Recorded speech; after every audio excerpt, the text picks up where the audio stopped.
इंसान के सारे गुनाह धुल जाते हैं और उसके बाद वो पीटीआई में जाकर फरिश्ता बन जाता है। आज भी जब मैं आपसे बात कर रहा हूं तो जिस हुकूमत को ये चोरों की हुकूमत कहता था, जिन हुकूमतों को ये डाकुओं की हुकूमत कहता था, जिन पार्टियों को ये करप्ट पार्टियां कहता है, पीपल्स पार्टी के 5 साल दौर में 8 खरब रुपए का कर्जा लिया गया, 8 खरब रुपए का। उसके बाद मुस्लिम लीग नून की हुकूमत आती है, उन्होंने कोई तकरीबन 10.5 खरब रुपए का कर्जा लिया 5 सालों में, 10.5 खरब का। और ये जो नालायकों की हुकूमत है, इन्होंने 2 सालों में 12 खरब रुपए का कर्जा लिया है, 12 खरब रुपए का।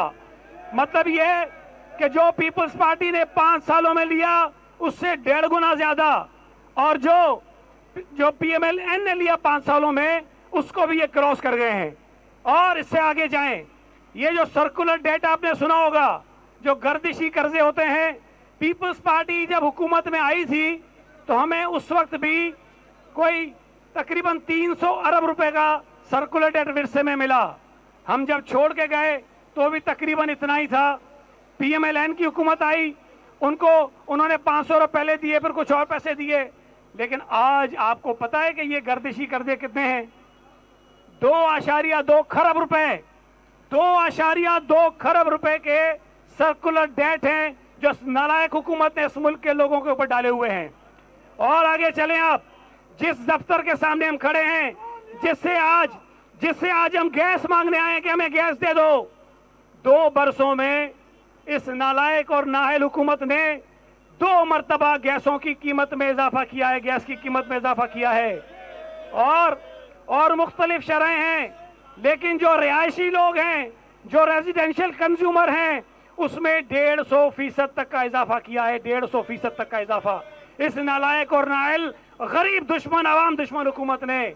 आज हम यहाँ खड़े हैं, किसी दिन हम के इलेक्ट्रिक के पास भी जाएंगे, हम जो कह रहे हैं बिजली नहीं मिलती, इन नालायकों ने 2 बरस में कोई 70% से ज्यादा बिजली की कीमतें महंगी की है। और अभी कुछ दिनों पहले कराची के लिए मजीद बिजली की कीमत उन्होंने बढ़ा दी है। मैं इसीलिए कहता हूं कि ये कराची दुश्मन है, ये सूबा सिंध के दुश्मन है। और तो और जो हमारे गरीब लोग बीमार होते हैं, दवाइयां खाते हैं, उन दवाइयों की कीमतें भी इन नालायकों ने 2 मरतबा बढ़ाई हैं।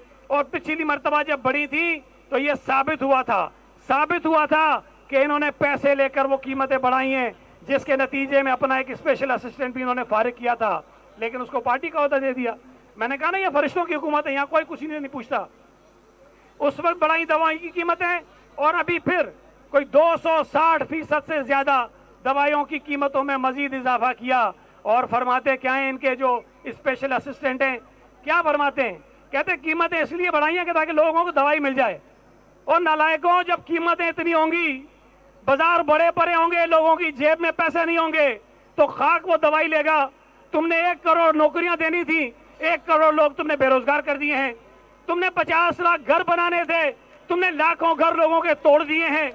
तुम लोगों को जिंदा रहने के काबिल नहीं छोड़ रहे हो, और तुम कह रहे हो कि दवाइयां लोगों को मिल जाएंगी। ये इस कदर अवाम दुश्मन है, इस कदर बेहिस हैं कि इनको अंदाजा नहीं होता कि लोगों के साथ ये करते क्या है। आटे की कीमत कहां पहुंच गई है, और मैं आपको बताऊं, अल्लाह न करे आटे का बहरान मजीद आना है। और ये इल्जाम कह रहे हैं सिंध की वजह से हो रहा है। और भाई, हमारे पास टोटल गंदम जो खरीद कर हमने रखी है वो 12 लाख टन है। पंजाब ने इस साल जो गंदम मुल्क में पैदा हुई है, 75% पंजाब में पैदा हुई है, 76% पंजाब ने पैदा की।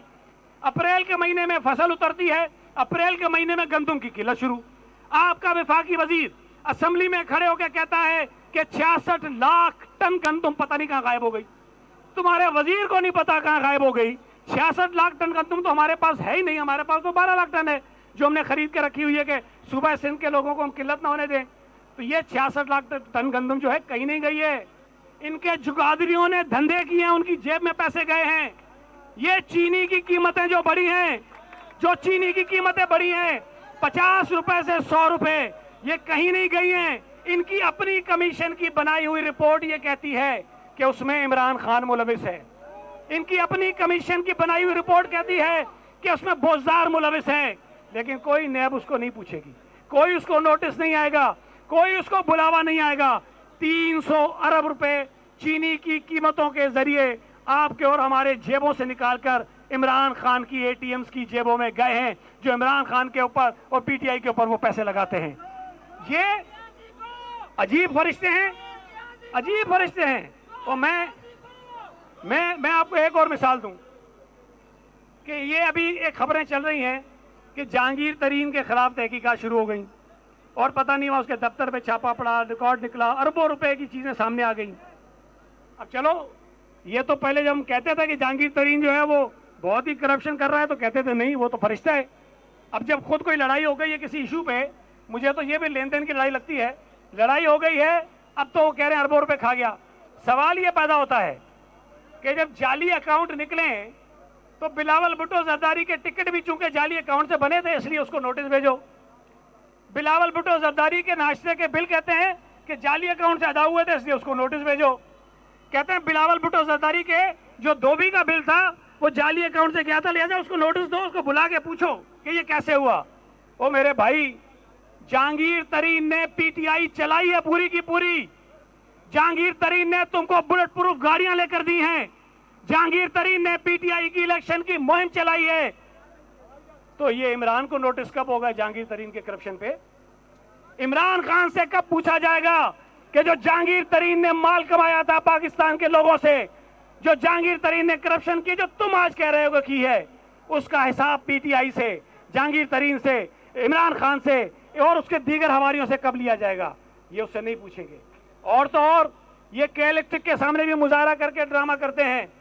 हमेशा कहते थे जो के इलेक्ट्रिक है उसमें जरदारी साहब के शेयर हैं, फिर कहते थे उसमें अदी फरियाल टालपुर के शेयर हैं। हम कह के थक गए कि भाई हमारा वास्ता नहीं है, हमारा वास्ता नहीं है। वो तो पता चला वो जो आरिफ नकवी पकड़ा गया लंदन के अंदर, जो पता नहीं कितने दुनिया भर के लोगों के पैसे मिसयूज किए उसने, जब पकड़ा गया तो वहां सुना है कि वो पुलिस जो है वो एक रेफरेंस भी लेती है, फॉर्म फिल कराती है। वो जब फॉर्म उसको दिया कि आप रेफरेंस में लिखो किसी का नाम और नंबर, तो उसने उसमें लिखा कि रेफरेंस मेरा है इमरान खान, वजीर आजम पाकिस्तान, ये उसका रेफरेंस है। और मैंने नहीं कहा, ये पीटीआई के लोग जिनको कहते थे मादर मिल्लत दोइम रेहाम खान साहिबा, उनकी अपनी किताब में उन्होंने लिखा कि इमरान खान ने कहा कि ये जो आरिफ नकवी है इसने हमारे इलेक्शन के 2/3 खराजात बर्दाश्त किए हैं। और ये छोड़े रेहाम खान को भी, जब से इनकी हुकूमत आई इनकी कई मीटिंग्स के अंदर ये आरिफ नकवी बैठा हुआ होता था और अहम फैसले ये करवाता था। इस आरिफ नकवी ने जब अरबों रुपए पीटीआई के ऊपर लगाए हैं तो आप ये मत सोचो कि आपको बिजली दिलवाने के लिए ये के इलेक्ट्रिक के खिलाफ कार्रवाई करेंगे। ये इनके इन्वेस्टर हैं के इलेक्ट्रिक वाले, ये इनको पालते रहे हैं, ये इनको पैसे देते रहे हैं और लाखों करोड़ों नहीं अरबों रुपए देते रहे। तो जिन लोगों से पैसे लेकर इनकी पार्टी चली है, जिन लोगों से पैसे लेके इनके पार्टी के लीडर्स के घर चले हैं, जिन लोगों से पैसे लेके ये इस मुल्क में हुकूमत में आए हैं, उन लोगों के खिलाफ ये कार्रवाई नहीं करेंगे।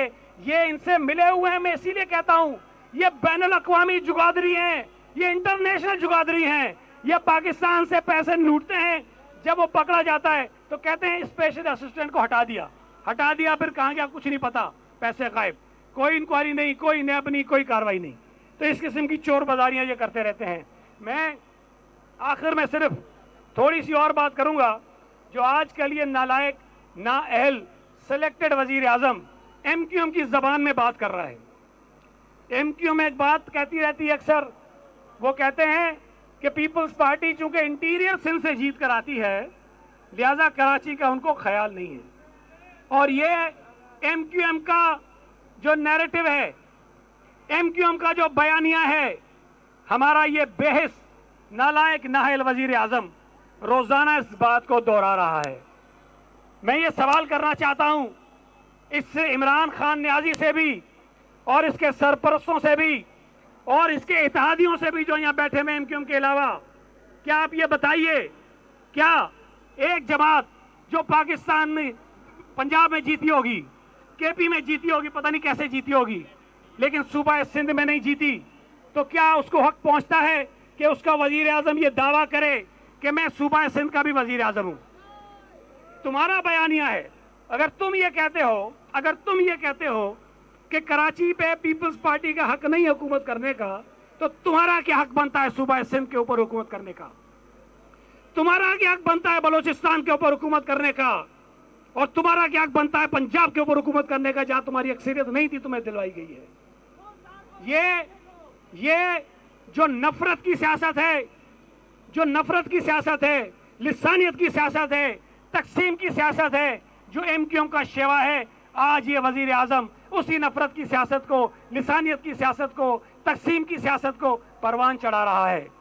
मैं इमरान खान को ये बताना चाहता हूं कि तुम्हारे ये झुरलू फेर के जो कुछ लोग यहां से जितवाए गए हैं, अगर इलेक्शन ठीक हो जाता तो तुम्हें पता चलता कि कराची शहर तुम्हें किस तरह से मुस्तरद करता है। कराची शहर पीपल्स पार्टी को वोट देता रहा है, पीपल्स पार्टी को वोट दे रहा है, पीपल्स पार्टी को वोट देगा। सिर्फ एक शर्त है कि इंतखाबात शफाफ कराओ, इंतखाबात में बदमाशी मत करो, इंतखाबात में धांधली मत करो। हम पुरजोर तरीके से मुजम्मत करते हैं इमरान खान के इस रवैये की, इस सोच की। ये किसी पाकिस्तानी वजीर आजम की सोच नहीं हो सकती कि जो ये कहे कि सूबा सिंध पे हुकूमत जो है वो लोग करते हैं जिनका कराची से ताल्लुक नहीं है। मुझसे ज्यादा ताल्लुक है तुम्हारा कराची से, जावेद नागौरी से ज्यादा ताल्लुक है तुम्हारा कराची से, वकार मेहदी से, शैला रजा से ज्यादा ताल्लुक है तुम्हारा कराची से। हम कराची के वारिस हैं, कराची हमारा है, कराची हमारा था, कराची हमारा रहेगा, कराची सिंध का हिस्सा था, कराची सिंध का हिस्सा है, कराची सिंध का हिस्सा रहेगा। हम अभी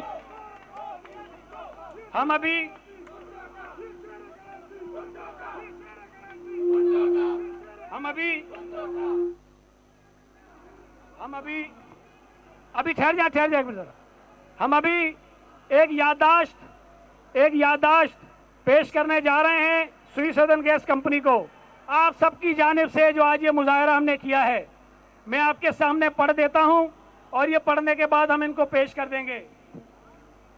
पाकिस्तान पीपल्स पार्टी कराची ने शहर में गैस के शदीद बहरान के खिलाफ स्वी सदर्न गैस कंपनी के कराची में वाक़ मरकजी दफ्तर के सामने आज एहतजाजी मुजाहरा किया। मुजाहिरीन ने सूबा सिंध खुसूसन कराची में गैस के बहरान की पुरजोर मजम्मत करते हुए मुतालबा किया है कि सूबा सिंध मुल्क भर की गैस की पैदावार में 70% हिस्सा डालता है। आइन के आर्टिकल 158 के मुताबिक गैस पर पहला हक गैस पैदा करने वाले सूबे का बनता है। लिहाजा सूबा सिंध में पैदा होने वाली गैस से पहले सूबा सिंध की ज़रूरियात को पूरा किया जाए और बच जाने वाली गैस दीगर इलाकों में इस्तेमाल की जाए। मुजाहिरीन ने वफाकी हुकूमत के ऐलान पर कि आइंदा चंद महीनों में गैस का बहरान मजीद शिद्दत अख्तियार कर जाएगा कि पुरजोर मुजम्मत करते हुए कराची के शहरियों को गैस की मुस्तकिल फराहमी को यकीनी बनाने का मुतालबा करता है। कराची शहर में गैस के बहरान ने शहरियों की जिंदगी अजीरन कर दी है। गैस न होने की बिना पर घरों में ना तो सुबह का नाश्ता बन सकता है, ना ही दोपहर में खाना, जिसकी बिना पर बच्चे, बुजुर्ग और खवातीन शदीद तकालीफ का सामना कर रहे हैं। गैस का बहाना बनाकर के इलेक्ट्रिक ने शहर में बिजली की गैर एलानिया लोड शेडिंग में भी इजाफा कर दिया है। घर में अगर गैस ना हो, साथ ही बिजली की लोड शेडिंग में इजाफा हो जाए तो किस तरह शहरी जिंदा रह सकते हैं। कोरोना के दौरान स्कूल भी खुल गए हैं, जहां बच्चों ने मुस्तकिल मास्क पहनना होता है। अगर स्कूलों में बिजली ना हो तो बच्चे किस तरह मास्क पहन सकते हैं। गैस की किल्लत की बिना पर कराची के सनती इलाके और वहां चलने वाली फैक्ट्रियां भी चल नहीं पा रही हैं, जिससे न सिर्फ कराची के शहरियों का रोजगार बल्कि मुल्क की मईशत भी बुरी तरह मुतासिर हो रही है। गैस और बिजली की किल्लत से अस्पतालों में मरीजों को नाकाबिले बर्दाश्त मुश्किलात का सामना करना पड़ा है। लिहाजा पाकिस्तान पीपल्स पार्टी कराची वफाकी हुकूमत और स्वी सदर्न गैस कंपनी से मुतालबा करती है कि सूबा सिंध खुसूसन कराची में फौरी तौर पर गैस की फराहमी को यकीनी बनाकर शहरियों की मुश्किलात का खात्मा करे। वफाकी हुकूमत आइन के तहत सूबा सिंध को इसकी ज़रूरत के मुताबिक गैस फराहम करने की पाबंद है, इसलिए वफाकी हुकूमत आइन की खिलाफ वर्जी बंद करे। आपको मंजूर है ये याददाश्त जो देने जा रहे हैं?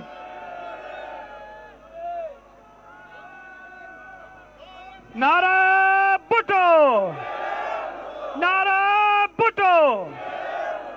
कराची शहर को गैस दो, कराची शहर को, कराची शहर को, कराची शहर को, कराची शहर को, कराची से ज्यादती, कराची से ज्यादती, कराची से ज्यादती, कराची से ज्यादती। आपका बहुत बहुत शुक्रिया।